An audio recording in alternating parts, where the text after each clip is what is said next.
Thank you, Minister. Senator Whish-Wilson. Thank you, Mr President. My question is to Acting Assistant Treasurer Senator Cormann.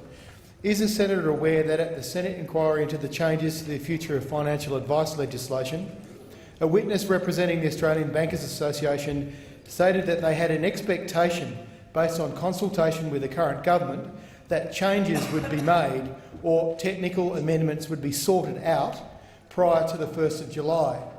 Can you confirm your government gave the Australian Bankers Association this expectation, and is this why you took a regulatory approach to the FoFA amendments rather than introducing contested legislation into Parliament? And, Mr President, I seek leave to table a copy of the transcript from the Senate inquiry. Is leave granted? There being no objection, leave is granted. The Minister for Finance and the Acting Assistant Treasurer, Senator Cormann. Thank you very much, Mr President. I thank Senator Whish-Wilson for that question. We gave that commitment to the Australian people before the last election.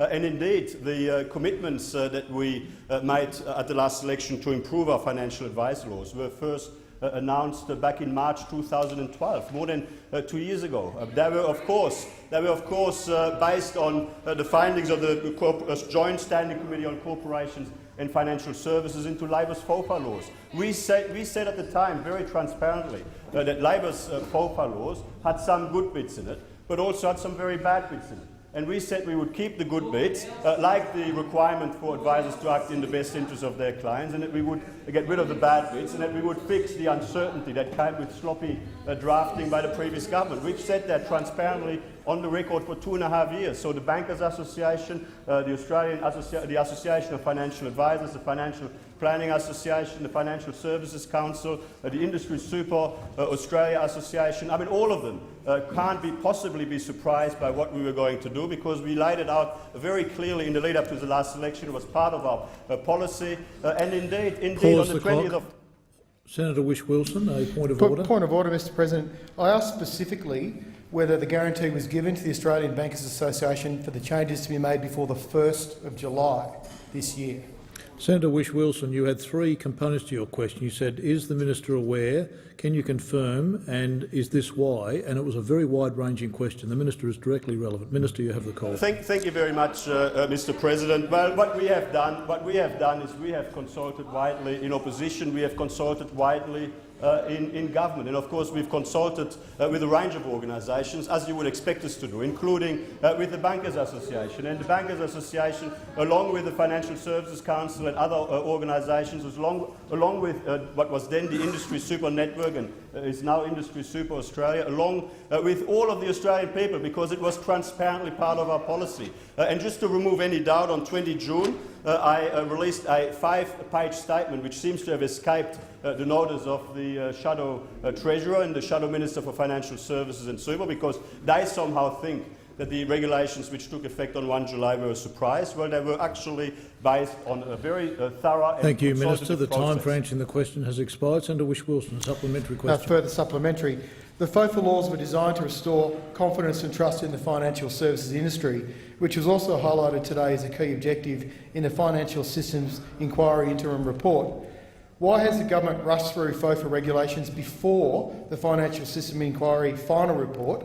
And is this haste why consumer groups such as Choice and National Seniors are in Parliament today saying you have failed to get their confidence and trust in protecting consumers in this country?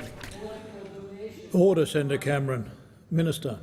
Thank you very much, Mr President. There is no haste. As I've just indicated in response to the primary question, we first announced those changes in March 2012. We have repeated them ad nauseum for March 2012 at every opportunity, in every speech, in every press release, in the election commitments we put to the Australian people before the last election.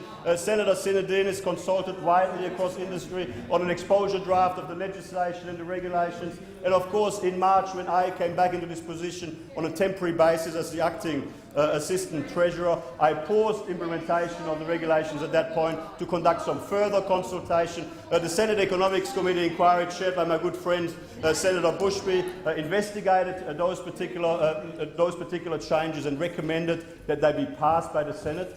because we got the balance right.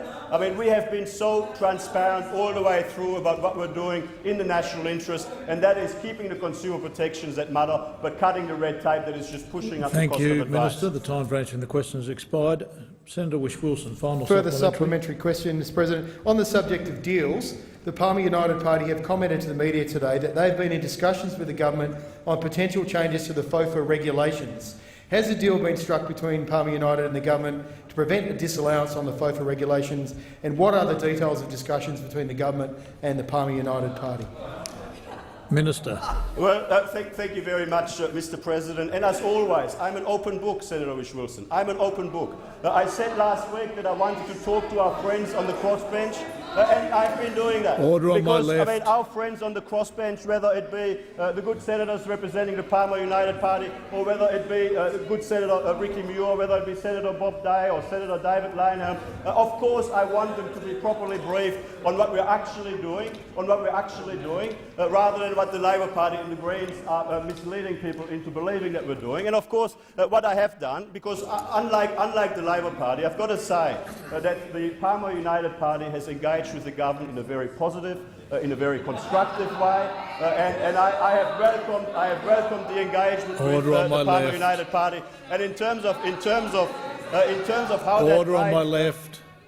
As Senator Whish-Wilson would not, and indeed Senator Bob Day and Senator David Lynham have engaged with the government. Thank in a very you, Minister. positive and The time for constructive way answering as the well. question has expired.